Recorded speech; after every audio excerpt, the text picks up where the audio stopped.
Assalamualaikum warahmatullahi wabarakatuh. Salam sejahtera bagi hati-hati yang sedang mencari ketenangan dan kedamaian bagi jiwa-jiwa yang sedang menapaki jalan pulang kepada Tuhan. Saudaraku yang dirahmati Allah, setiap dari kita dilahirkan dengan satu rahasia. Sebuah cahaya kecil di dalam dada yang tak pernah padam. Cahaya itu sering kita abaikan, kita tutupi dengan kabut dunia. Namun ia terus bergetar lembut, seolah berbisik. Wahai jiwa yang gelisah, pulanglah. Aku menunggumu di dalam dirimu sendiri. Di sinilah perjalanan spiritual dimulai. Bukan perjalanan menempuh jarak, tetapi perjalanan menembus tabir antara diri dan Sang Pencipta. Perjalanan untuk mengenal siapa kita sebenarnya. Dan kepada siapa kita akan kembali. Manunggaling Kawula Gusti. Kata yang lahir dari rahim kebijaksanaan para sufi Nusantara. Sebuah ungkapan yang dalam, yang berarti penyatuan antara hamba dan Tuhannya. Namun, penyatuan yang dimaksud bukan berarti menyamakan hamba dengan Tuhan. Bukan pula melebur menjadi satu zat yang sama. Melainkan lenyapnya kesadaran ego dalam samudera kehadiran ilahi. Ketika, aku, sirna, yang tersisa hanyalah Dia. Inilah rahasia yang dicari para pencinta Allah sepanjang zaman. Inilah napas dari ajaran para arif, yang menuntun manusia dari kegelapan diri menuju cahaya hakikat. Saudaraku, bukankah hidup ini terasa hampa ketika kita lupa kepada asal kita? Bukankah segala penderitaan bermula ketika manusia memisahkan diri dari Tuhan?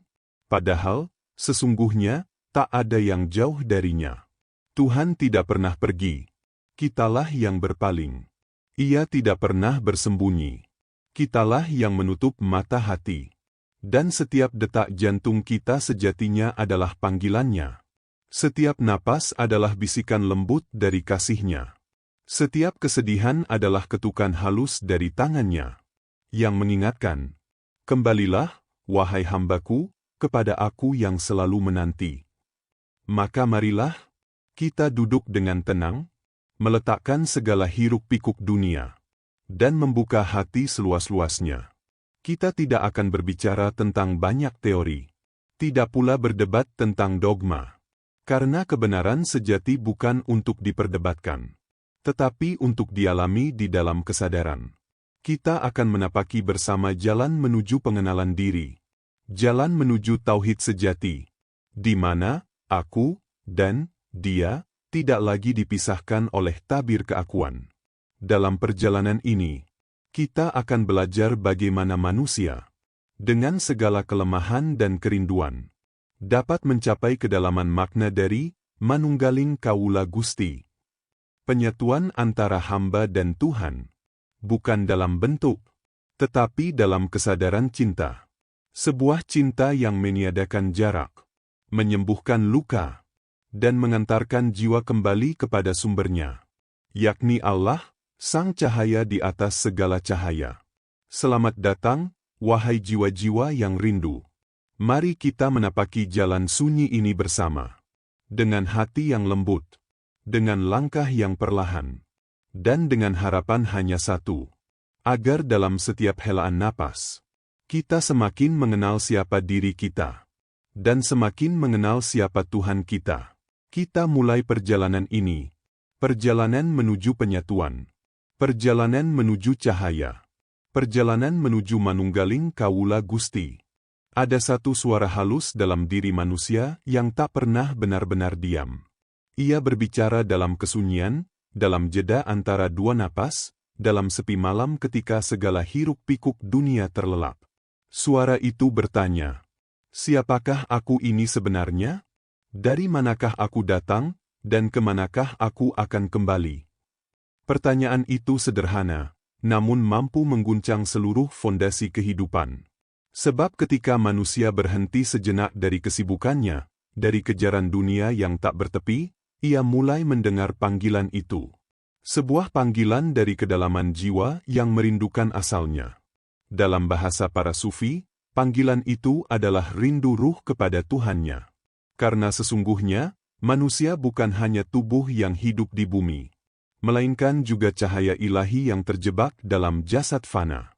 Kita berjalan, tertawa, bekerja, berjuang, namun di balik semua itu, ada kerinduan yang tak terjelaskan.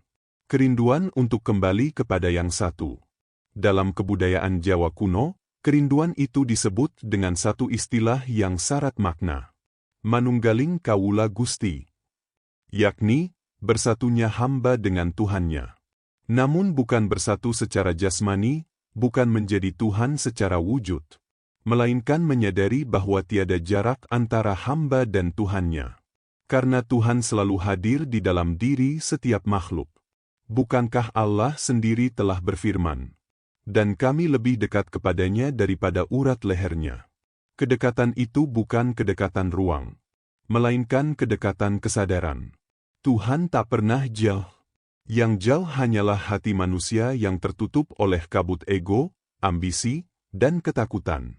Maka, perjalanan menuju Manunggaling Kawula Gusti bukanlah perjalanan keluar, tetapi perjalanan ke dalam.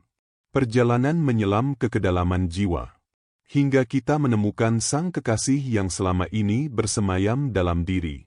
Namun manusia modern seringkali tersesat. Kita hidup di dunia yang begitu sibuk, penuh informasi dan ambisi, hingga kita kehilangan kemampuan untuk diam. Kita sibuk berlari mengejar kebahagiaan di luar diri. Padahal sumber kebahagiaan itu sudah ada di dalam. Kita mencari Tuhan di langit, di buku, di dogma. Padahal Tuhan menunggu di hati yang tenang dan bersih. Seorang bijak berkata, "Ketika engkau mengetuk 1000 pintu langit dan tak satu pun terbuka, ketahuilah bahwa engkau lupa mengetuk pintu hatimu sendiri." Itulah sebabnya, jalan untuk memahami Manunggaling Kawula Gusti dimulai dari mengenal diri. Karena siapa yang mengenal dirinya, akan mengenal Tuhannya. Mengenal diri bukan sekadar mengetahui nama, status, atau asal-usul, melainkan memahami hakikat keberadaan. Siapakah aku yang sedang berbicara, berpikir, merasa? Apakah aku tubuh ini, pikiran ini, atau sesuatu yang lebih halus, yang tak dapat disentuh oleh waktu dan ruang? Pertanyaan-pertanyaan itu adalah awal dari perjalanan tauhid sejati. Perjalanan mengenal bahwa tiada yang benar-benar ada kecuali Allah. Segala sesuatu hanyalah bayangan. Sedangkan yang hakiki adalah cahaya sumbernya. Seperti cahaya matahari yang terpantul di permukaan air. Kadang kita hanya sibuk dengan pantulan itu, hingga lupa pada mataharinya sendiri. Demikianlah manusia sering terperangkap pada dunia yang semu. Terpesona oleh pantulan cahaya, dan lupa pada sumbernya. Padahal sejatinya, tidak pernah ada jarak antara air dan cahaya yang memantul di atasnya. Ketika seorang hamba menyadari hal ini, ia mulai memasuki tahap kesadaran baru. Kesadaran bahwa Tuhan bukan sekadar yang di luar, tetapi yang di dalam segala sesuatu. Ia adalah yang menumbuhkan bunga di musim semi, yang menggerakkan ombak di samudera, yang membuat hati manusia bergetar ketika mendengar kebenaran. Ia adalah napas di balik setiap napas kita. Namun kesadaran itu tidak datang dengan membaca atau berpikir semata, tetapi dengan merasakan, mengosongkan, dan menyucikan diri. Karena hati yang dipenuhi debu dunia tidak dapat memantulkan cahaya Tuhan. Maka, para sufi berkata, hati itu seperti cermin. Bila berkarat oleh dosa dan kesibukan dunia, maka hapuslah ia dengan zikir dan tangis taubat, agar cahaya Tuhan dapat kembali terpantul di dalamnya. Bagian 2, Makna Manunggaling Kawula Gusti. Ketika kita menyebut Manunggaling Kawula Gusti, banyak yang terguncang hatinya. Ada yang menganggapnya terlalu tinggi, bahkan berbahaya. Karena khawatir ia menghapus batas antara Tuhan dan hamba. Namun para arif billah tidak pernah memahaminya seperti itu. Mereka tidak berbicara tentang penyatuan wujud secara fisik atau jasmani, melainkan tentang penyatuan kesadaran. Penyatuan dalam rasa, dalam makna, dalam pandangan yang melampaui dualitas. Dalam bahasa para sufi, hal ini dikenal dengan istilah wahdatul wujud. Kesatuan segala yang ada dalam satu sumber wujud, yakni Allah. Segala sesuatu yang terlihat, yang kita sentuh, rasakan, pikirkan. Semuanya hanyalah bayangan dari satu wujud yang hakiki. Bayangan tidak pernah berdiri sendiri. Ia hanya ada selama ada cahaya yang memantulkannya. Jika cahaya itu padam, bayangan pun lenyap. Demikian pula, segala yang ada di alam semesta ini tidak memiliki wujud sejati, kecuali karena ada wujud Tuhan yang menghidupkannya. Oleh sebab itu, para sufi berkata, tidak ada yang benar-benar wujud kecuali Allah. Segala yang selainnya hanyalah penampakannya. Namun ucapan ini bukanlah untuk disalahartikan sebagai kesetaraan hamba dengan Tuhan. Tidak. Hamba tetaplah hamba. Tuhan tetaplah Tuhan. Yang berubah hanyalah pandangan hati yang telah terbuka tabirnya. Seseorang yang mencapai kesadaran ini akan berkata seperti Rumi, "Aku bukan aku lagi. Yang tinggal hanyalah Engkau, ya Allah." Inilah makna terdalam dari manunggaling Kawula Gusti. Ia bukan peristiwa, bukan pencapaian, melainkan kesadaran yang tumbuh ketika tabir keakuan runtuh. Ketika ego masih berdiri, kita melihat dunia sebagai dua, aku dan dia. Namun ketika ego lenyap, yang tampak hanyalah satu, cahaya yang sama. Meski memancar melalui berbagai bentuk. Sebagaimana air yang sama dapat menjadi hujan, sungai, es, atau uap. Namun hakikatnya tetap satu, air juga. Demikianlah segala makhluk adalah penampakan dari kasih sayang Tuhan yang satu. Jalan memahami hakikat ini. Namun bagaimana mungkin akal manusia memahami hal sedalam ini? Akal bagaikan lampu kecil, berguna untuk menuntun di malam hari. Tapi takkan mampu menampung seluruh cahaya matahari. Untuk memahami, manunggaling Kawula Gusti. Kita tidak cukup dengan berpikir. Kita perlu merasakan, menyaksikan, dan mengalami. Rasa inilah yang menjadi bahasa para sufi. Mereka tidak banyak berdebat tentang kata, karena mereka telah mencicipi maknanya. Syair Siti Jenar, yang sering disalahpahami oleh manusia lahiriah, bukanlah orang yang meniadakan Tuhan, tetapi orang yang meniadakan dirinya di hadapan Tuhan. Ia tidak berkata, "Aku adalah Tuhan." Melainkan, "Aku telah tiada." Yang tersisa hanyalah Dia yang hidup. Inilah tingkat kesadaran fana. Lenyapnya kesadaran ego dalam samudra ilahi. Dan setelah fana, muncullah keadaan baka. Yakni hidup dalam kehendak Allah semata. Dalam keadaan fana, seorang sufi tidak lagi berkata, "Ini kehendakku." Ia hanya berkata, "Sebagaimana Engkau kehendaki, ya Allah." Hidupnya menjadi cermin tempat Allah menampakkan sifat-sifatnya. Kasih, sabar, lembut, pemaaf, bijaksana. Ia menjadi insan kamil, manusia sejati yang telah manunggal dengan sumber kehidupannya. Antara syariat dan hakikat. Namun, jalan menuju kesatuan itu tidak bisa dilewati dengan melompat. Ia harus ditempuh melalui tangga-tangga kesadaran. Syariat, tarekat, hakikat, hingga makrifat. Tanpa syariat, seseorang akan tersesat. Tanpa tarekat, ia akan berhenti di pinggir jalan. Tanpa hakikat, ia akan terjebak dalam bentuk. Dan tanpa makrifat, ia takkan mengenal Sang Kekasih. Syariat adalah jalan lahiriah, aturan, ibadah, tata cara. Ia adalah pagar yang menjaga agar langkah tidak menyimpang. Namun syariat tanpa rasa, tanpa cinta, hanyalah gerak tanpa jiwa.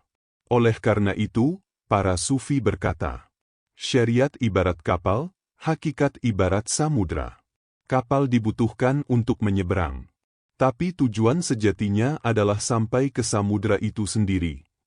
Ketika seseorang telah mengenal makna di balik syariat, ia tidak lagi sholat karena kewajiban, tetapi karena kerinduan. Ia tidak lagi berzikir karena perintah, tetapi karena hatinya tak mampu diam dari menyebut nama kekasih. Disinilah perjalanan manunggaling Kawula Gusti mulai hidup dalam diri. Ia bukan konsep, bukan teori, tetapi pertemuan dua cinta. Cinta hamba yang rindu, dan cinta Tuhan yang selalu menunggu. Refleksi, penyatuan bukan penghapusan, tapi penemuan. Ketika seseorang manunggal dengan Tuhan, ia tidak hilang dari dunia, melainkan menemukan hakikatnya di dunia ini. Ia masih makan, berjalan, berbicara, bekerja. Namun yang bergerak bukan lagi ego, melainkan kesadaran ilahi di dalam dirinya. Ia memandang semua makhluk dengan mata kasih. Ia tidak lagi melihat hitam dan putih, tinggi dan rendah. Karena ia tahu semua adalah penampakan dari yang satu.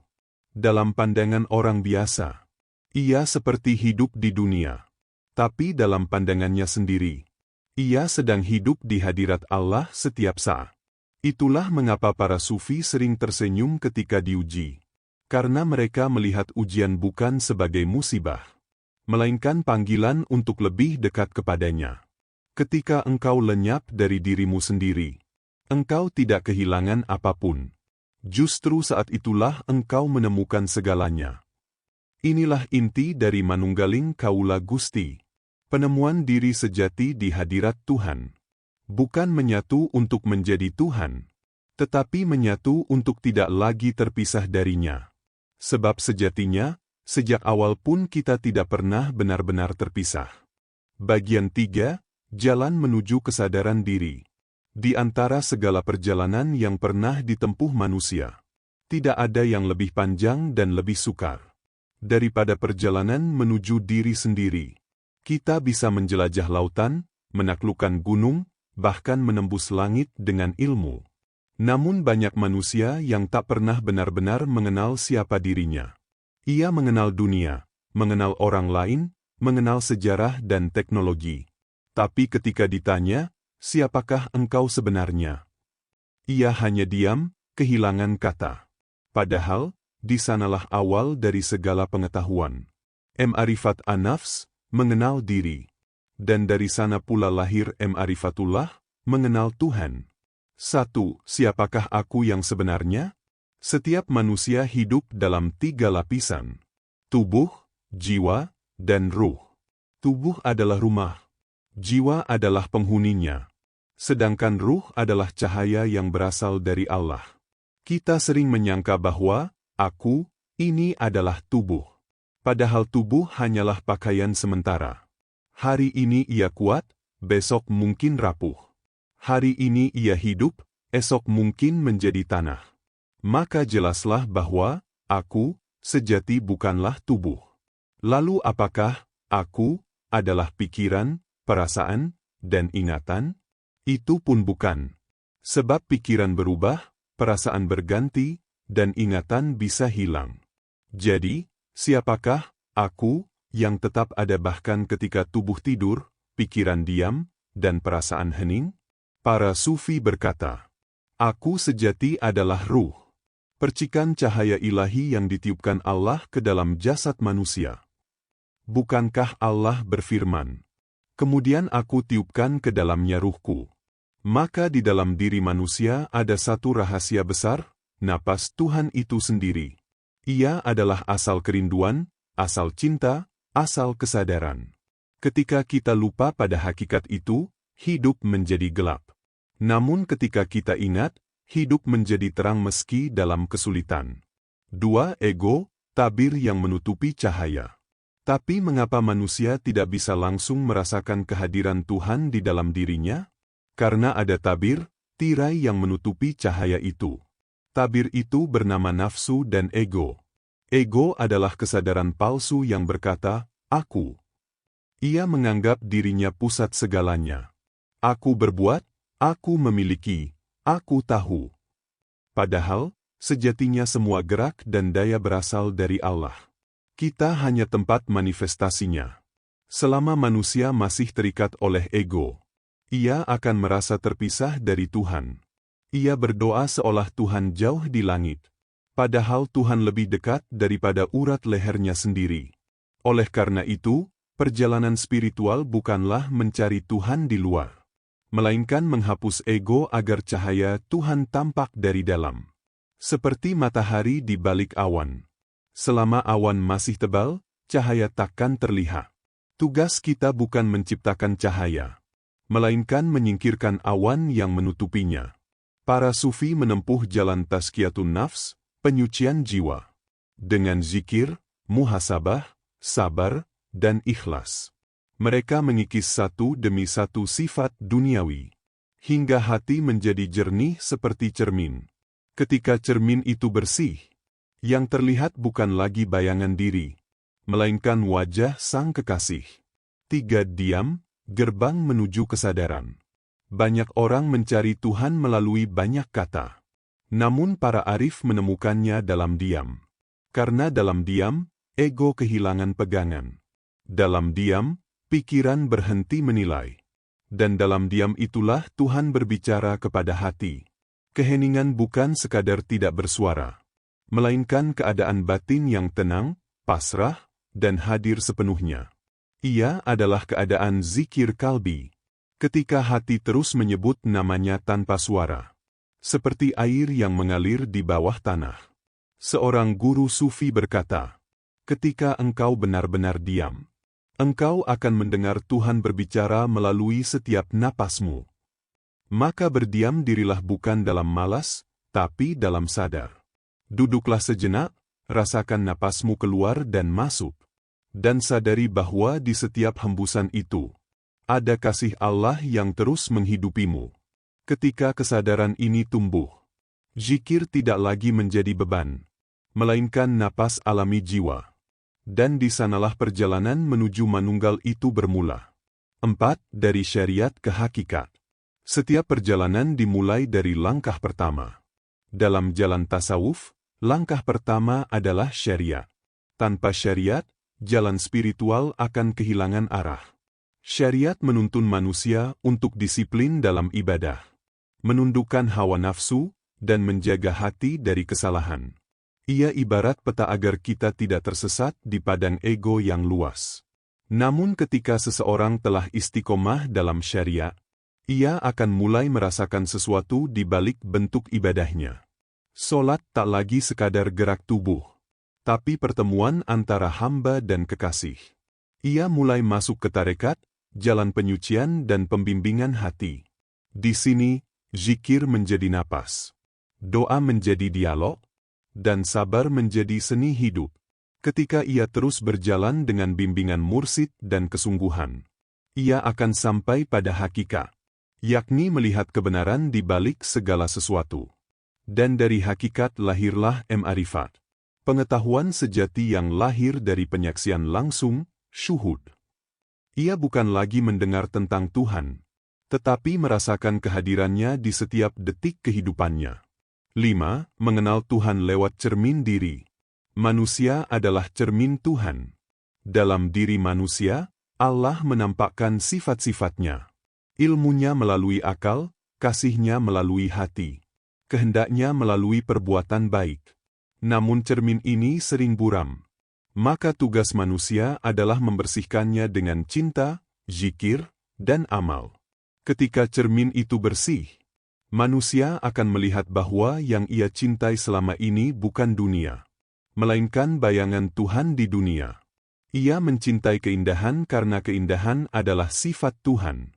Ia mengasihi sesama karena kasih adalah sifat Tuhan. Ia mencari kebenaran karena kebenaran adalah nama Tuhan. Akhirnya ia menyadari, yang kucari selama ini bukan di luar diriku, tapi Dia yang telah bersemayam di dalam diriku sejak awal.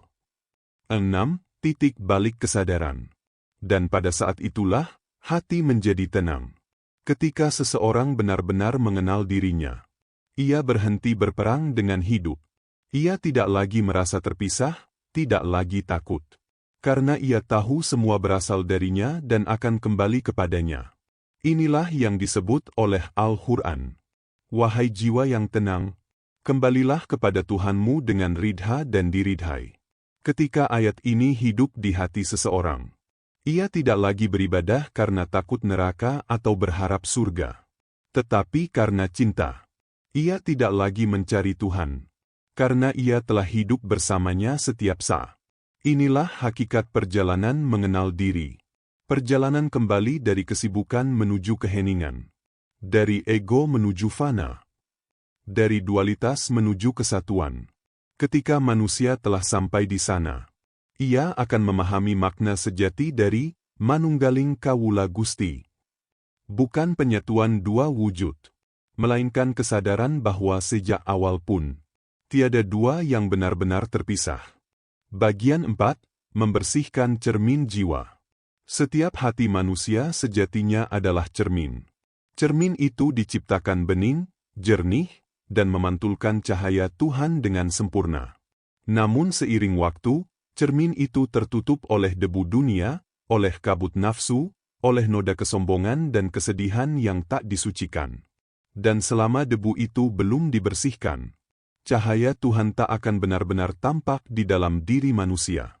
Maka, seluruh jalan spiritual, dari para nabi, wali, hingga sufi, tidak lain adalah jalan untuk membersihkan cermin hati, agar kembali jernih seperti ketika ia pertama kali diciptakan. 1. Tazkiyatun nafs, membersihkan jiwa.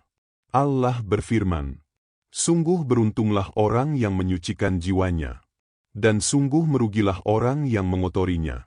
Tazkiyatun nafs berarti penyucian diri dari segala sifat yang menjauhkan hati dari Allah. Ia bukan sekadar menahan diri dari dosa, tetapi membuang segala kelekatan batin yang mengikat manusia kepada selainnya.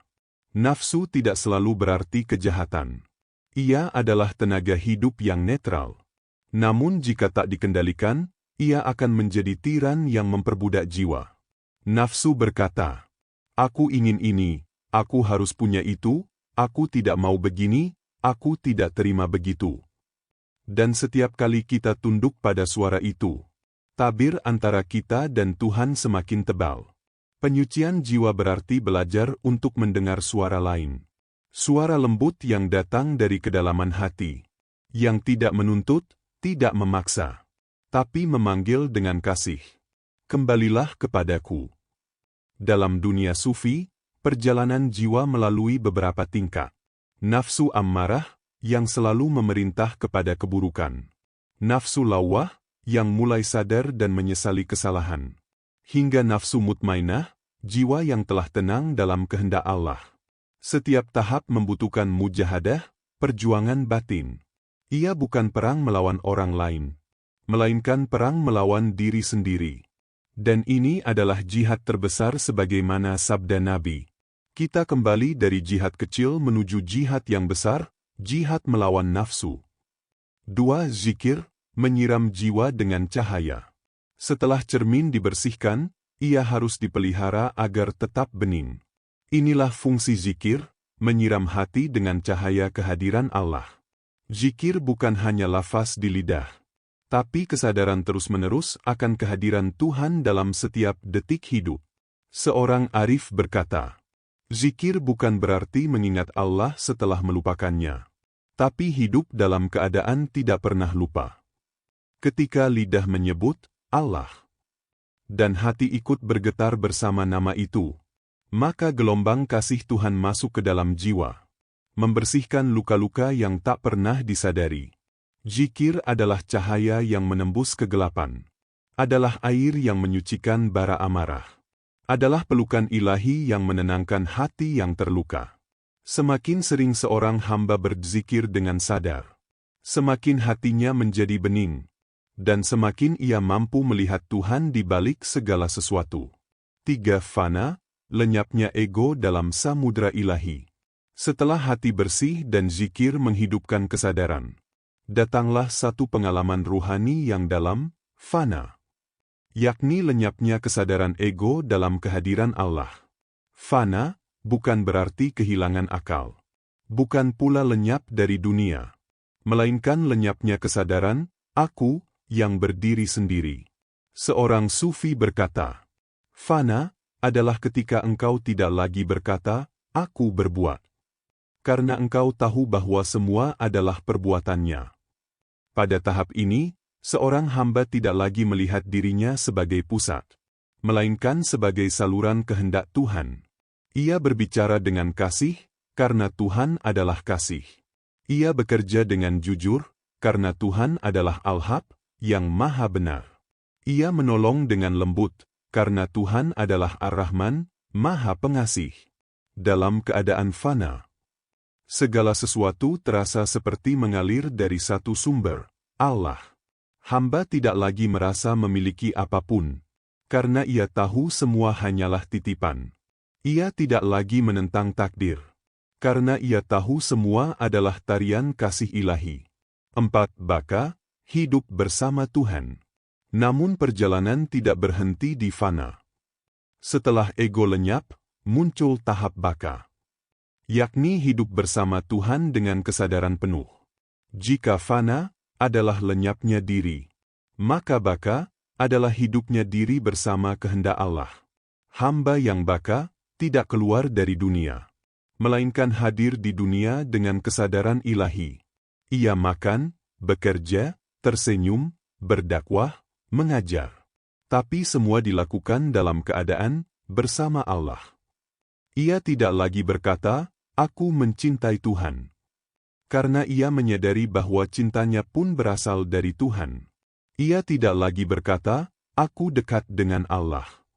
Karena yang ada hanyalah Allah yang menampakkan diri melalui dirinya.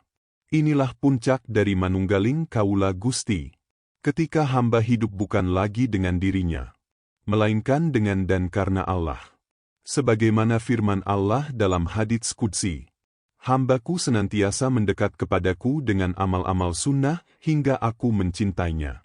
Jika aku telah mencintainya, maka aku menjadi pendengarannya yang ia gunakan untuk mendengar, penglihatannya yang ia gunakan untuk melihat, tangannya yang ia gunakan untuk memegang, dan kakinya yang ia gunakan untuk berjalan."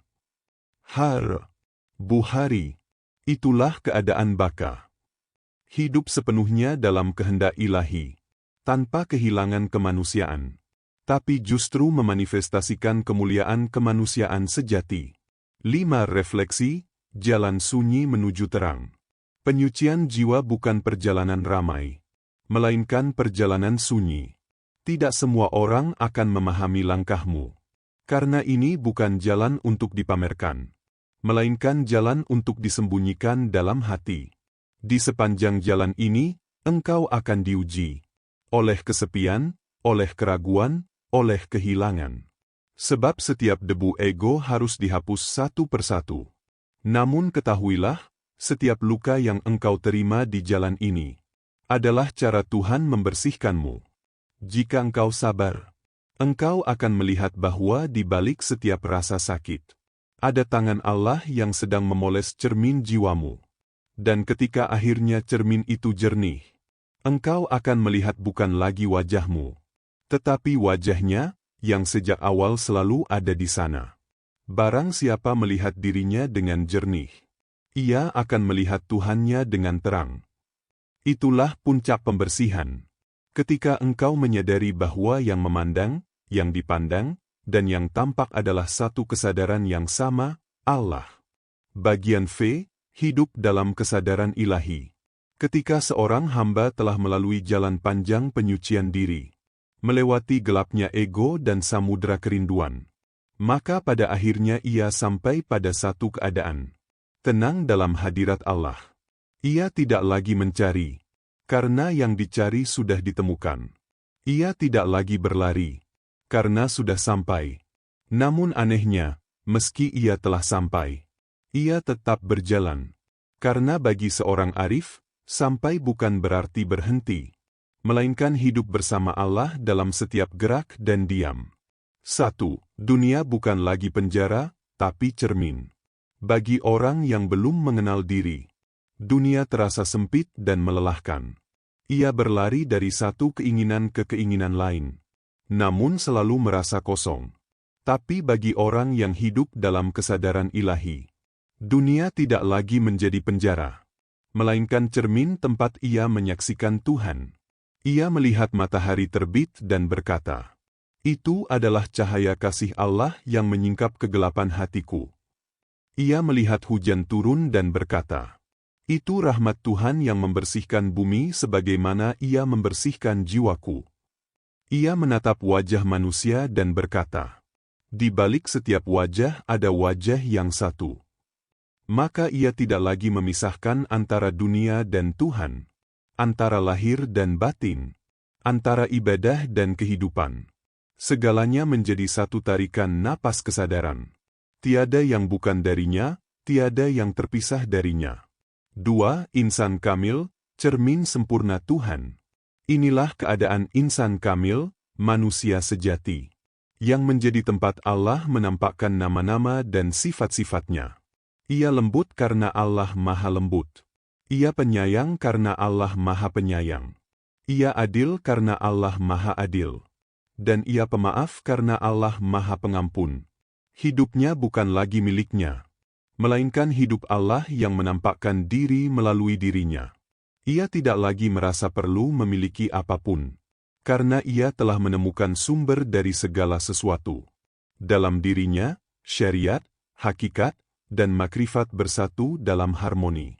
Ia menjalankan ibadah lahiriah dengan penuh cinta, karena Ia tahu bahwa setiap sujud adalah sujud hati di hadapan kekasih. Ia beramal bukan untuk mendapatkan pahala, tapi sebagai bunga cinta yang tumbuh dari taman kesadaran. Sungguh indah keadaan orang yang telah manunggal dengan Tuhannya. Ia tidak tinggi, tidak rendah, tidak besar, tidak kecil, tapi menjadi tempat kehadiran Tuhan di muka bumi. 3. Melihat dengan mata Tuhan. Nabi bersabda dalam hadits qudsi yang agung, Aku menjadi penglihatannya yang Ia gunakan untuk melihat. Maka, bagi mereka yang telah manunggal, pandangan mereka bukan lagi pandangan duniawi. Mereka melihat keindahan, tetapi yang mereka lihat adalah pencipta keindahan. Mereka melihat penderitaan, dan yang mereka lihat adalah kasih Tuhan yang sedang mendidik jiwa. Orang-orang seperti ini tidak mudah membenci, karena mereka telah melihat cahaya Tuhan bahkan di dalam orang yang mereka anggap gelap.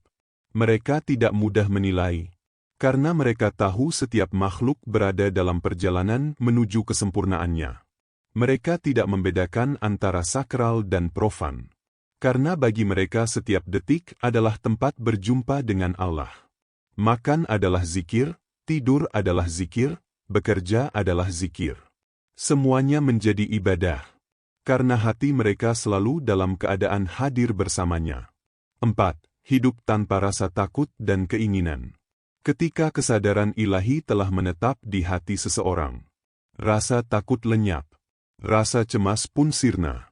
Bagaimana mungkin ia takut, jika ia tahu bahwa setiap kejadian adalah kehendak kekasihnya? Bagaimana mungkin ia gelisah, jika ia telah yakin bahwa tiada sesuatu pun yang keluar dari kasih Allah? Ia tetap berusaha, tetapi bukan karena ambisi. Ia tetap berdoa, tapi bukan karena ingin memaksa takdir. Ia beramal, karena itulah fitrah cinta.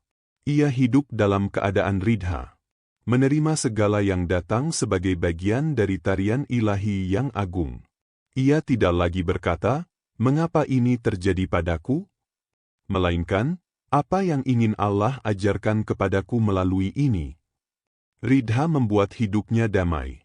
Syukur membuat hidupnya indah. Dan cinta membuat hidupnya abadi. 5. Kembali ke dunia, tapi bukan lagi dunia yang sama. Mereka yang telah mengenal Tuhan tidak mengasingkan diri dari kehidupan. Mereka kembali ke tengah masyarakat, menjadi guru, petani, pedagang, pemimpin, atau penyair. Namun dengan satu perbedaan, mereka hadir dengan kesadaran ilahi. Ketika mereka berbicara, kata-katanya menenangkan. Ketika mereka diam, keheningannya mengajarkan. Ketika mereka berjalan, bumi seperti ikut bertasbih. Mereka tidak perlu berkata, "Aku sufi." Karena keharuman jiwanya sudah menandakan itu. Mereka tidak mencari pengikut, karena yang mereka cari hanyalah ridha Allah. Dan dimanapun mereka berada, mereka menjadi mata air bagi hati-hati yang kering. 6. Hidup sebagai zikir yang berjalan. Dalam kesadaran ilahi, seluruh hidup menjadi zikir. Tidak ada momen yang terbuang sia-sia. Karena setiap detik adalah kesempatan untuk hadir di hadiratnya. Para sufi menyebut keadaan ini sebagai hudur. Hadir di hadapan Allah. Baik ketika berdiri, duduk, maupun berbaring. Ia makan dengan zikir, karena menyadari makanan itu datang dari kasih Allah. Ia berbicara dengan zikir, karena setiap kata berasal dari karunia Allah. Ia tidur dengan zikir, karena ia menyerahkan seluruh dirinya kepada penjagaan Allah.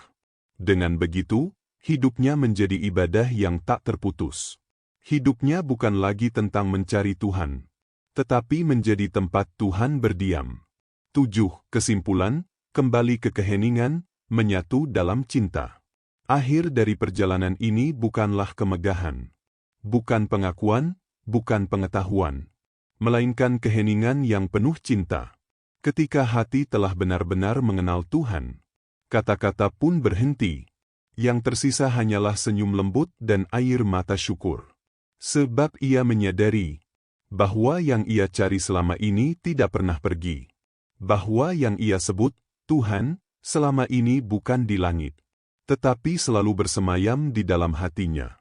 Maka hamba yang manunggal dengan Gusti berkata dalam diam, "Ya Allah, Engkau adalah aku yang sejati, dan aku hanyalah bayangan yang Kau tampakkan di dunia." Di titik itu, tak ada lagi aku dan Engkau. Yang ada hanyalah satu kesadaran yang berbisik lembut. La ilaha illa Allah, tiada wujud selain Engkau. Dan dalam kesadaran itu, hamba hidup kembali di dunia. Dengan wajah yang tenang, dengan mata yang penuh kasih, dengan langkah yang ringan, karena setiap geraknya kini adalah tarian cinta Sang Pencipta. Saudaraku, tauhid sejati bukan hanya mengucapkan la ilaha illa Allah, tetapi melihat, merasakan, dan hidup dalam kalimat itu. Tiada yang ada selain Dia. Tiada daya selain Dia. Tiada cinta selain Dia. Dan ketika hati telah hidup dalam tauhid sejati, ketika manunggaling kawula Gusti telah menjadi kesadaran yang hidup, maka dunia bukan lagi tempat mencari Tuhan, melainkan tempat menyaksikan Tuhan di segala sesuatu. Jika engkau mencari Tuhan, jangan pergi jauh-jauh. Carilah Dia di balik napasmu, di dalam diam, di tengah cinta. Sebab di sanalah Ia bersemayam, lebih dekat daripada urat lehermu sendiri.